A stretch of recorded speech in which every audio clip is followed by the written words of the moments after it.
समकु मोर जुहार फुसपुनी आउचे बोली आमे सबे बहुत उसद बहुत आनंद किंतु आसुन जानमा छेल केंदा कहूचे हेतिले मुई गोटे कविताटे नेइकरी आइचे।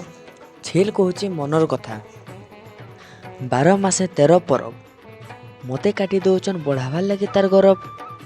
इटा केंता है माँ देखे करी पशु उपरे शक्ति मनुष्य करुचे माँ तोर भक्ति। देख माँ मुई गुटे छेल पुष्पुनी आउचे बोली मनुष्य रखीदेला न नून मसला मिर्चा संगे तेल।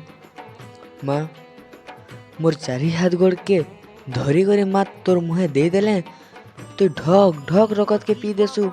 माँ खाली मनुष्य तोर पुओ एके मुई तोर पुओ नुहे एके तोते परे थरे माँ बोली डाकी देले तु धाई चली आसु आ मुई हेते माँ माँ बोली डाकुतले भी मोर चारि हाथ गोड़ के धरी करी मोर बैग के छक कला काटी दौचन।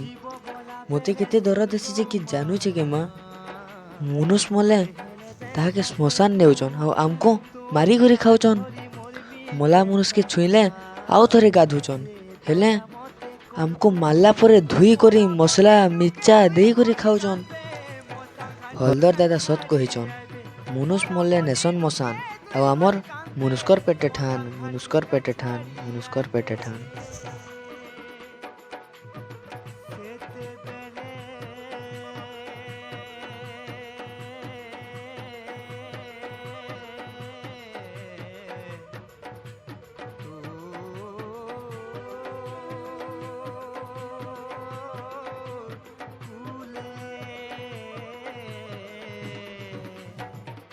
জাগা টিকে দেবু গো মা হাসেরা টিকে দেবু।